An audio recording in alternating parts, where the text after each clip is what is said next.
नमस्कार दर्शकों, जेके प्राइम में आपका स्वागत है। मैं हूं विनोद कुमार। दर्शकों, अभी परिसीमन आयोग की रिकमेंडेशंस नहीं आई है, यानी डिलिमिटेशन कमीशन ने अपनी सिफारिश अभी नहीं दी है, लेकिन सियासी घमासान बड़ा तेज होता जा रहा है। आए दिन पॉलिटिकल एक्टिविटीज लगातार बढ़ती जा रही है। ये अच्छा संकेत है।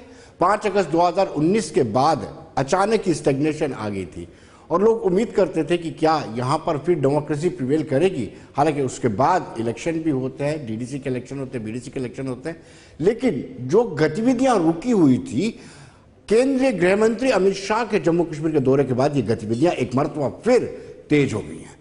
आज महबूबा मुफ्ती बानिहाल में थी। बानिहाल में उन्होंने जनसभा को संबोधित किया और अपने जनसभा के दौरान जो तीखे तेवर हैं, आज भी इन तीखे तेवरों को जारी रखा।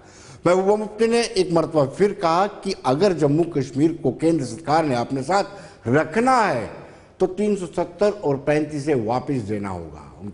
उनका ये कहना है कि केंद्र सरकार को ये देना ही होगा और सूद समेत वापस करना होगा।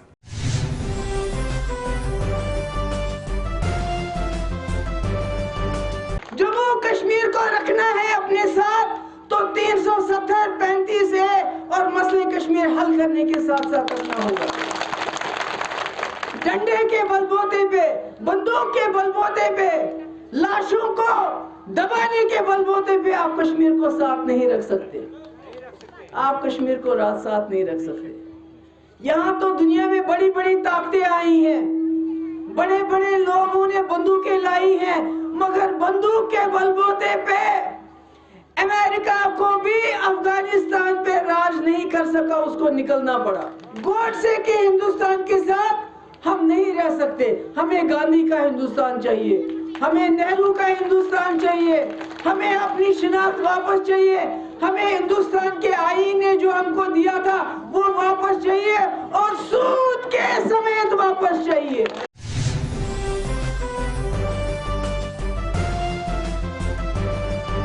तो दर्शकों, जैसे हमने आपको बताया कि महबूबा मुफ्ती ने एक मरतबा फिर राग अलापा है और अपने तीखे तेवर दिखाते उन्होंने कहा कि 370 और 35 की वापसी होनी चाहिए और केंद्र सरकार को ये वापसी करनी ही पड़ेगी और सूद समेत करनी पड़ेगी। फोन लाइन पर इस वक्त हमारे साथ ठाकुर अभिजीत जसरोटिया, जो स्पोक्स पर्सन है भारतीय जनता पार्टी के, वो हमारे साथ जुड़ चुके हैं। अभिजीत जी, क्या ये हो सकता है, क्या ये संभव है या फिर पब्लिक को मिसलीड कर रही है महबूबा मुफ्ती?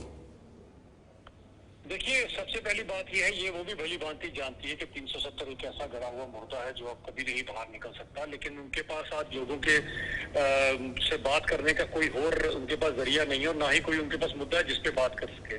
क्योंकि नॉर्मली जितनी भी ये पार्टियां थी, इनकी सियासत बिजली, पानी और सड़क पर चलती थी। अब ये तो उनकी सियासत खत्म हो गई है और इन्होंने ऐसा कोई बड़ा काम किया नहीं आज तक कि जिससे के लेकर ये लोगों के बीच में जा सके। इसीलिए लोगों को बरगलाने में ये लोग जो है अब 370 और 35 का राग लाते हैं। ये भी भली भांति जानते हैं, दुनिया तो जानती है कि ये अब कभी वापस नहीं आएगा।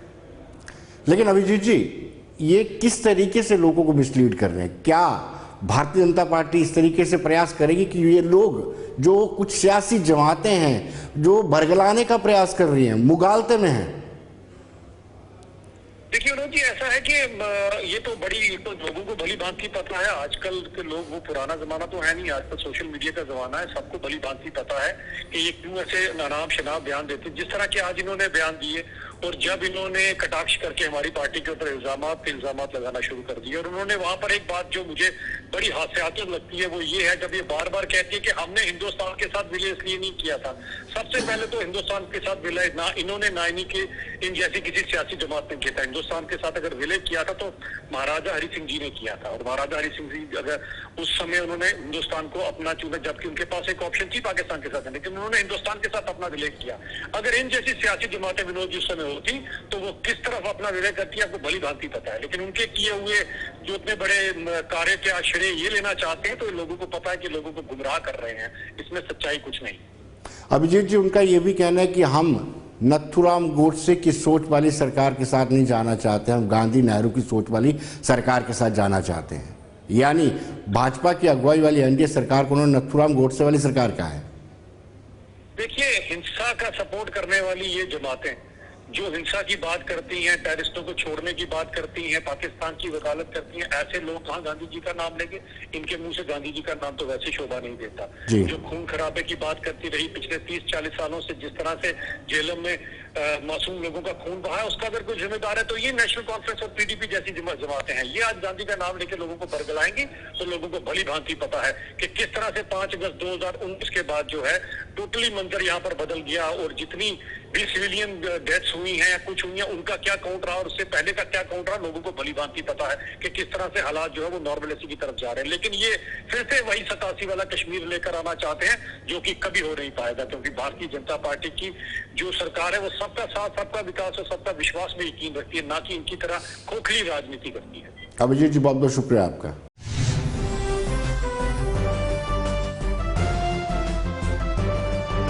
दर्शकों, जैसे कि हमने आपको बताया कि महबूबा मुफ्ती ने आज स्टेटमेंट बनिहाल में दिया है कि केंद्र सरकार को 370 और 35 को सूद समेत वापस करना पड़ेगा। विक्रम मल्होत्रा, अपनी पार्टी के महासचिव, कद्दावर नेता है, वो हमारे साथ फोन लाइन पर जुड़ चुके हैं। विक्रम जी, क्या ये बरगलाने वाली बातें नहीं है? देखिए विनोद जी, ये कोई नई बात नहीं है। हम शुरू से महबूबा जी जब से 370 टूटी है, यहाँ यूट्यूब बनी है, तब से इस किस्म की स्टेटमेंट जो देती आई हैं, और ये उनकी राजनीतिक डिस्कोर्स का एक हिस्सा है।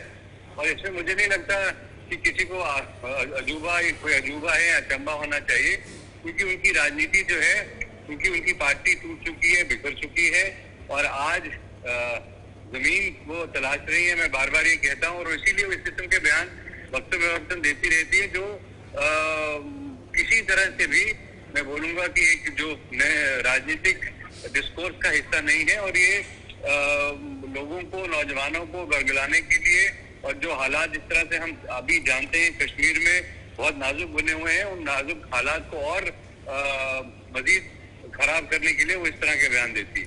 विक्रम जी, अपनी पार्टी एक ट्रांसपेरेंट, हालांकि ट्रांसपेरेंट सियासत तो नहीं होती, लेकिन एक आपकी कोशिश है कि पब्लिक को सच्चाई दिखाई जाए। क्या आपके जो एजेंडा है उसको ये डिरेल नहीं करते हैं इस तरह की स्टेटमेंट्स? देखिए, जो जम्मू कश्मीर अपनी पार्टी और हमारे जैसी और जो पार्टियां जो हिंदुस्तान का झंडा पकड़ के आगे चल रही हैं, और जो लोगों को इस बात पे तैयार करने की कोशिश कर रही हैं कि जो हो चुका, जो भारतीय जनता पार्टी ने पार्लियामेंट में अपनी मेजोरिटी के चलते किया, अगर से उसका फायदा अभी लोगों की समझ में नहीं भी आ रहा है, और पर ये वो कर चुके हैं, और उसको वापस लाना केवल हिंदुस्तान की पार्लियामेंट के हाथ में है, या ऑनरेबल सुप्रीम कोर्ट के हाथ में। पर इस तरह के जो बयानात हैं, ये उन लोगों को मजबूर करते हैं सोचने के लिए, जो कहीं ना कहीं रिकंसाइल कर चुके हैं, जो कहीं ना कहीं ये बात समझते हैं कि हमको बदले हुए माहौल में राजनीति को आगे लेके जाना है, लोगों के जो हित की बात है वो करनी है। और जो जम्मू कश्मीर अपनी पार्टी का एजेंडा किसी भी अलग पार्टी से अलग इसलिए है क्योंकि हमने उस वक्त पहल की थी कि जब सब पॉलिटिकल पार्टी 370 को रिस्टोर करने के बाद आगे चलने की बात कर रहे हैं। तो अपना जो लोगों को एक सच्चाई का रास्ता दिखाना, और ये दिखाना कि आज आपको हिंदुस्तान के साथ आगे चलने की जरूरत है, और जम्मू 370 का मामला अभी सुप्रीम कोर्ट में है, उसको जो फैसला आएगा वो सबको माननी होगा, पर उसको एक राजनीतिक डिस्कोर्स बना लेना और उस पर इस तरह की राजनीति करना जिससे हालात खराब हो, वो मुझे लगता है न केवल हमारे लिए नुकसानदायक है, पर हिंदुस्तान के लिए नुकसानदायक है। विक्रम जी, बहुत बहुत शुक्रिया आपका, धन्यवाद।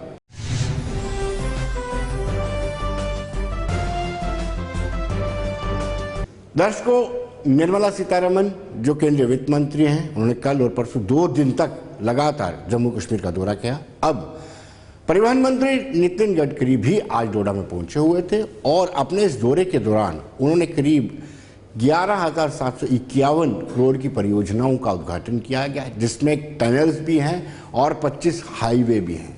एक बड़ी खुशी की बात है। हालांकि जब से यह फैसला लिया गया कि लोगों के बीच में जाया जाएगा, करीब 70 से ज़्यादा मंत्री यहाँ पर पहुँचे।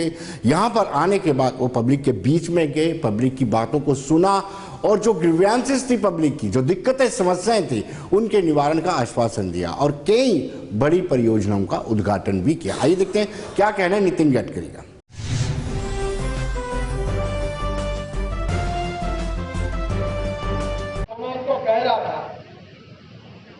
कि जम्मू कश्मीर का विकास हो, गांव गरीब मजदूर किसान का कल्याण हो, भाई पीछे जा रहे, बेरोजगारों को रोजगार मिले और एक प्रकार से पूरे विश्व का ऐसा एक सुंदर इलाका है कि पूरे दुनिया के लोग पर्यटन के लिए आएंगे और उसके कारण यहाँ के लाखों करोड़ों युवाओं के हाथों को काम मिलेगा। और ये अगर सपना पूरा करना होगा,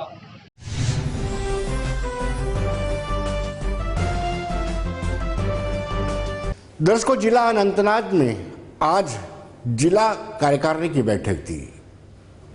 अशोक कोल जो संगठन महामंत्री हैं वो वहां पर पहुंचे हुए थे, उन्होंने बैठक को चेयर किया। लेकिन आपको बड़ी दिलचस्प बात है कि पहले लोग भारतीय जनता पार्टी, कश्मीर की बात करूं, भारतीय जनता पार्टी का परछाई भी नहीं लेना चाहते थे, लेकिन आज वहां पर खचाखच लोग मौजूद थे और एक जुटता के साथ पार्टी को मजबूत करने की बात भी की। आइए देखते क्या कहना है अशोक कोल का।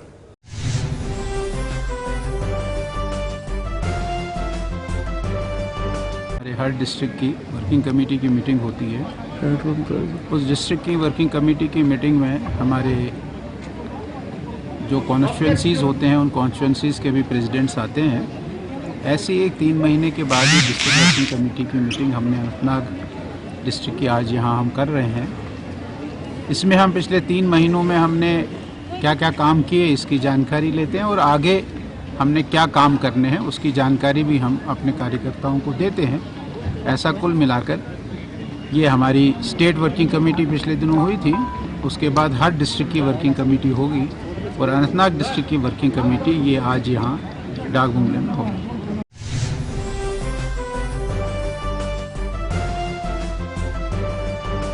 दर्शकों, हम बात करेंगे कांग्रेस की।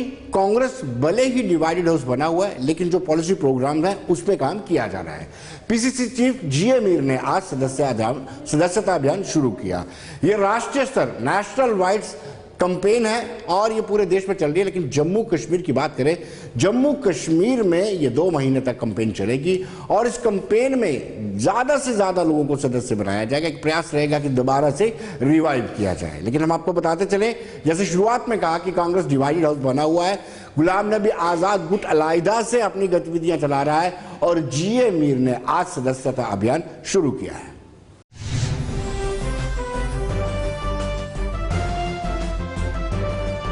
हमने आज 2021-22 की जो मेंबरशिप है वो लॉन्च करी। ये तमाम लोग इसमें शामिल हो सकते हैं, चाहे वो महिलाएं हो, पुरुष हो, बुजुर्ग हो, युवा हो, 18 साल की उम्र से ऊपर जो भी जिसने 18 साल की उम्र क्रॉस की हो, वो चाहे छोटे तबके से हो, बड़े तबके से हो, पहाड़ों में रहने वाला हो, प्लेन में रहने वाला हो, किसी धर्म से वाबस्तगी रखता हो, वो सारे लोग कांग्रेस की मेंबरशिप सब लोगों के लिए एक सम्मान है। हम अपील करते हैं कि ये 2 महीने ये प्राइमरी मेंबरशिप अभियान चलेगा। जो भी हमारे जम्मू कश्मीर प्रदेश में कांग्रेस के सदस्य बनना चाहते थे, जिनको शायद ये मौका उपलब्ध नहीं हो पाता था, ये जगह जगह ये कापी अवेलेबल होगी। ये ब्लॉकों में अवेलेबल होगी, हलकों में अवेलेबल होगी और डिस्ट्रिक्ट और प्रदेश में अवेलेबल होगी। और किसी को भी इसमें ममानियत नहीं है, बशर्ते कि जो इन कंडीशंस को फुलफिल करता हो जो इसमें पीछे लिखी हुई।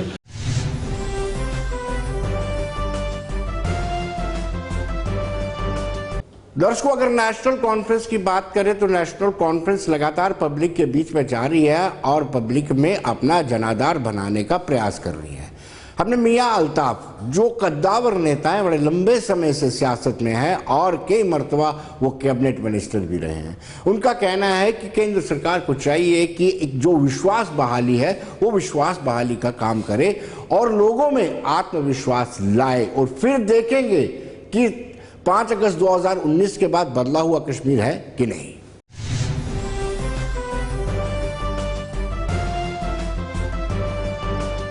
हमारी अभी एक तो मैंने पहले आपसे कहा कि मुझे तो इलेक्शन अभी नज़र नहीं आते। जब इलेक्शन आएंगे तो तब इस मामले में कोई फैसला जो है वो होगा। लेकिन इस वक्त तो हमारी पार्टी की लीडरशिप ये कह रही है कि जब भी इलेक्शन हुए हम हिस्सा लेंगे। वो ये नहीं कह रहे हैं कि हम हिस्सा नहीं लेंगे। वो ये कह रहे हैं कि हम इलेक्शन में हिस्सा लेंगे।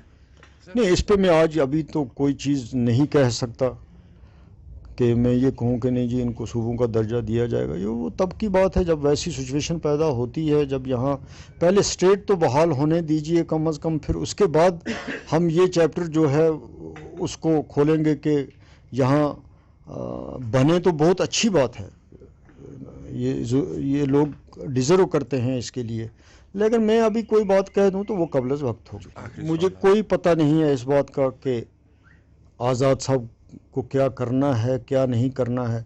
मैं गुलाम नबी आज़ाद साहब के मुतल्लिक़ सिर्फ इतना कह सकता हूं कि वो एक अच्छे आदमी हैं, जम्मू कश्मीर के वो भी कदावर लीडर हैं और जम्मू कश्मीर के लोगों के लिए उन्होंने कंट्रीब्यूट किया है, वो जहां भी रहे, चाहे मरकज़ में रहे चाहे स्टेट में रहे।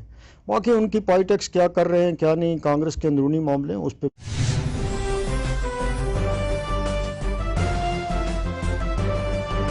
दर्शकों, पीली लाइन, पीली रेखा, हमने लक्ष्मण रेखा सुनी होगी, पीला पंजा सुना होगा, लेकिन अब पीली लाइन, पीली रेखा एक विषय बन चुका है चर्चा का। नगर निगम ने यह अभियान शुरू किया है, जो इंक्रोचमेंट है उसको उठाने के लिए पीली रेखा डाली जा रही है, लेकिन दुकानदारों और कारपोरेटर्स ने इसका विरोध किया है। दुकानदारों का कहना है कि जिसकी पहले ही छोटी दुकान है, अगर ये पीली लाइन उसमें आ जाती है तो उसका कारोबार पूरी तरह से ठप हो जाएगा। दुकानदारों की माने तो उनका ये कहना है कि पहले कोविड ने कमर तोड़ी, अब नगर निगम तोड़ने पर आतुर है।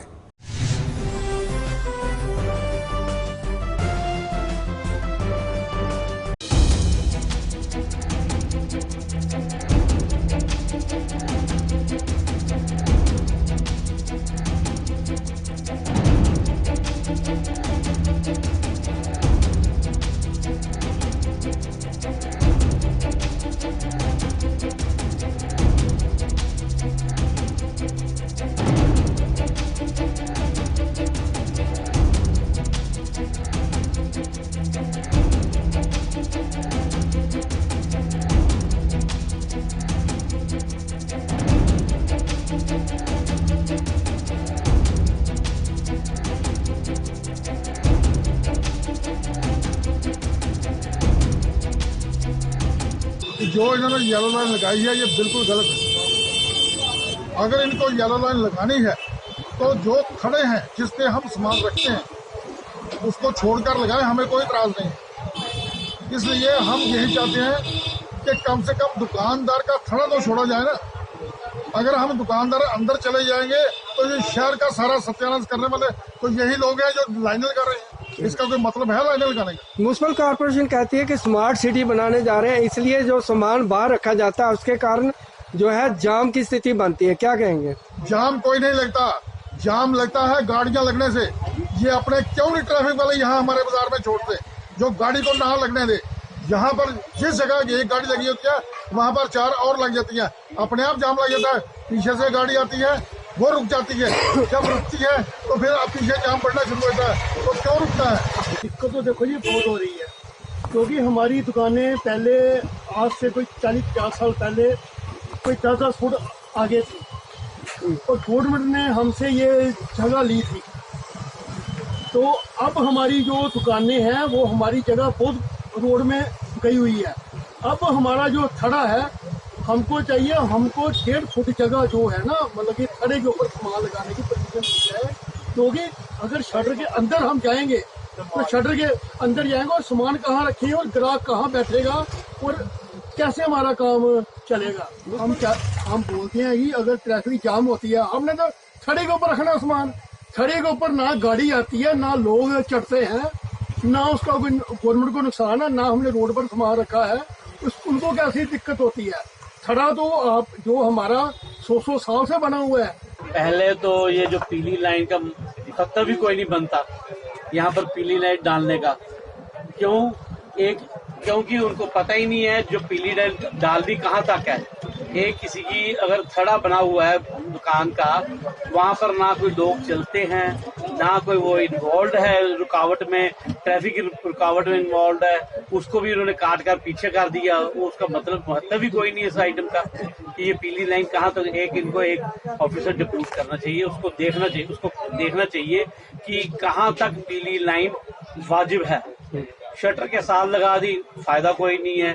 शटर के साथ लगाने का क्या फायदा है? हम मान लेंगे दुकानदार अपना सामान अंदर रख लेगा, मगर जो आगे खड़ा है वो तो नेकेड ही है, उसके ऊपर कोई चलता थोड़ी है, वो कोई उसका रुकावट थोड़ी है उसमें। अगर उस दुकानदार का डिस्प्ले होता है उस माल, तो वो थड़े के ऊपर ही होगा।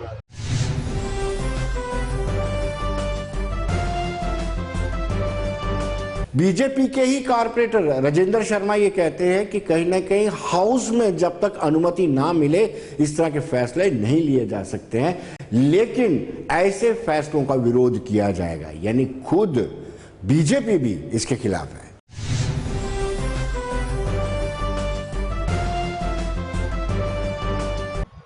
कभी भी व्यापारी भाइयों को तंग नहीं होने देगी। 2 दिन पहले मैंने प्रेस कॉन्फ्रेंस की है और मैंने बोला है ये सारी चीज़ें जो हैं ये बंद होंगी। जब तक हाउस इसकी स्वीकृति नहीं देगा ये नहीं चलने दी जाएगी। और लोकल सेल्फ गवर्नमेंट जो है वो जम्मू म्युनिसिपल कॉरपोरेशन का हाउस है। जितने भी यहाँ अधिकारी हैं including commissioner, they has to act on the direction of a house. They are bound to act under section 50 Jammu municipal corporation act. ये जो मनमानी चल रही है ब्यूरोक्रेसी की, ये बिल्कुल नहीं चलने दी जाएगी। हम अपने लोगों से बात करेंगे और उसके बाद इसका समाधान निकालते हुए काम करेंगे। हमने काम अपनी जनता के लिए करना है, उनकी भलाई के लिए करना है। ये बिल्कुल बर्दाश्त नहीं किया जाएगा कि अपने मन तरीके से कोई काम हो। देखिए, हमें बड़े दुख से कहना पड़ता है, पहले जम्मू के लोगों, पूरे हिंदुस्तान, पूरे वर्ल्ड, संसार लोगों ने कोविड की मार झेली है। बिजनेसमैन ने बहुत ज़्यादा।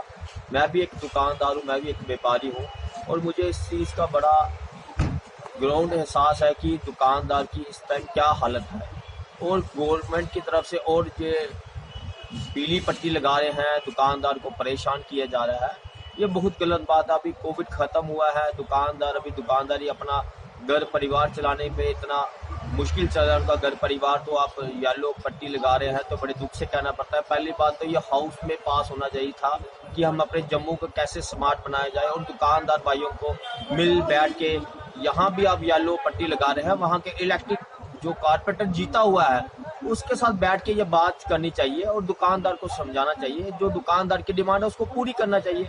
ना आप इलेक्टेड बंदा जो जीता हुआ कारपोरेटर नुमाइंदा है, ना आप उसको बुलाते हैं, रातों रात आप आते हैं, रातों रात आप येलो लाइन पट्टियाँ डाल के चले जाते हैं। दुकानदार कहाँ जाएगा? जिनकी छोटी दुकान है, उसकी दुकान ही 2 या 4 फुट की दुकान होगी, वो अपने बाहर क्या सामान लगाएगा, क्या डिस्प्ले लगाएगा? ऐसे स्मार्ट सिटी नहीं बनेगी। स्मार्ट सिटी इस तरह बनेगी जब जम्मू की जनता को अपने साथ लेके, यहाँ के नुमाइंदे जो जीते हुए हैं, जो इलेक्टेड कॉर्पोरेटर है, उनको साथ लेके जाके जम्मू हमारा स्मार्ट बनेगा।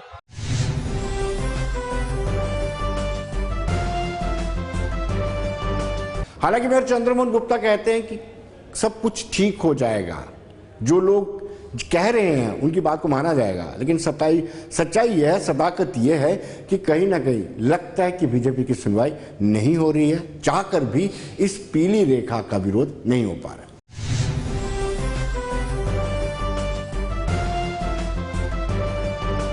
जहाँ जहाँ फुटपाथ हमारे बने हुए हैं, फुटपाथ जो है वो लोगों के चलने के लिए, और कोई येलो लाइन जो कोई पहली बार नहीं लगा रहे, आज से पहले भी लग रही है। काफी देर पहले जब यहाँ इलेक्शन नहीं हुए थे, मैं कॉर्पोरेटर नहीं भी था, तो तब भी यहाँ येलो लाइन थी। और ये वाली येलो लाइन हमने अपना जो स्टेक होल्डर्स हैं चैम्बर वालों से बातचीत करके, उन्होंने सबसे बात करके उन्होंने हमें कहा था कि आप 2-3 महीने के बाद लगाओ। 2-3 महीने लोगों को टाइम तो हमने लगाई है। तो अगर कोई एतराज करेगा हम नहीं लगाएंगे। हमने क्या करना है, हम चाहते हैं लोगों के लिए ही, जो हमारे लोग या दुकान, जो हमारे जो ग्राहक या जो सिटीजन बाजार में आए, उनको सहूलत होनी चाहिए चलने के लिए। खासकर हमारी महल्ले हैं, बच्चे हैं, जब जो आते हैं तो वहाँ फुटपाथ हमारे कवर्ड होते हैं। वो येलो लाइन वो हमने लगाने का प्रयास किया था और बातचीत करके, अगर किसी शहरवासी को या किसी को मना होगा हम नहीं लगाएंगे। 2 गज तो 6 फुट होती है जगह, तो 3 फुट तो वो होता है हमारा फुटपाथ, कहीं 2, 3 फुट, 4 फुट, 2 कहते नहीं, वो 2 फुट की बात कर रहे हैं, 1 फुट 2 फुट जहाँ भी। तो हम स्टेक होल्डर जो हमारे बाजार वाले प्रेसिडेंट वगैरह होंगे उनसे बातचीत कर लेंगे, जो जो कहेगा पे लगानी है। बड़े अच्छे लोगों का बहुत रिस्पॉन्स है कि लगनी चाहिए, ताकि मेरा तो मैं भी एक दुकानदार हूँ, जितना बाजार खुला होगा लोगों को आने जाने की सुविधा होगी।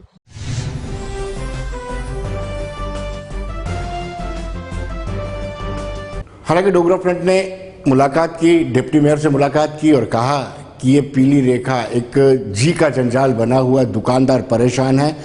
और डिप्टी मेयर ने भी आश्वासन दिया कि हमें पब्लिक ने जिता करके भेजा है, पब्लिक की सुनवाई पहले होगी।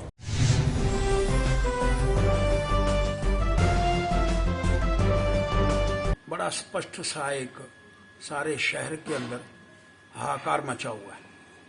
ये पीली लाइन जो है इसने सारी व्यवस्था का अपहरण कर लिया है। पीली लाइन कहाँ जाएगी, शटर के अंदर होगी, शटर के बाहर होगी, कितनी बार होगी, उससे सारा वातावरण शहर का खराब हो गया है। और आज हम एक नगर पिता हमारा होता है जिसका नाम मेयर है, एक नगर बहना है ये हमारी है, ये जम्मू के लोगों की है। तो जम्मू की लोग अगर इनके साथ बैठ करके सारी चर्चा नहीं करेंगे तो किसके पास जाएंगे। आज हमारी कोई लड़ाई नहीं है, हमारी लड़ाई ये है कि ये हमारी नगर बहना है। नगर बहना से मिल करके हम अपने जो दुख हैं उनको हम बताने का प्रयास कर पाए, ये मेरा दुख है। उस दुख का वो हल निकालने के लिए नगर बहना के पास हम आए हैं। ये मेरी नगर बहना कि ये दुखों का निवारण करने का हम प्रयास करें कि किस तरह से कुछ लोग अपनी मनमानी ढंग से म्युनिसिपल कॉर्पोरेशन के अंदर काम करने का प्रयास करना चाहते हैं। हाउस के अंदर जो पास हुआ है उसको लागू किया जाए और हाउस की बात को सुन करके जो हमारी एग्जीक्यूटिव बॉडी चुने हुए लोग हैं, जो चुन करके वहां गए हैं, जो हमारे जम्मू के लोगों का फैसला करेंगे।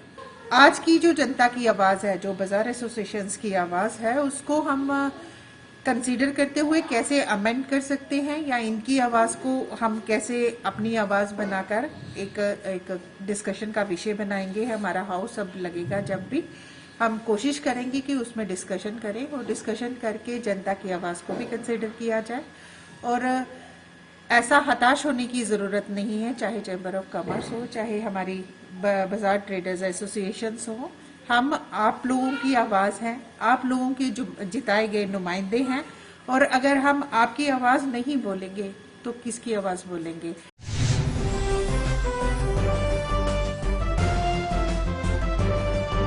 तो दर्शकों बने रहिए देश दुनिया की खबरों के लिए और मुझे दीजिए इजाजत।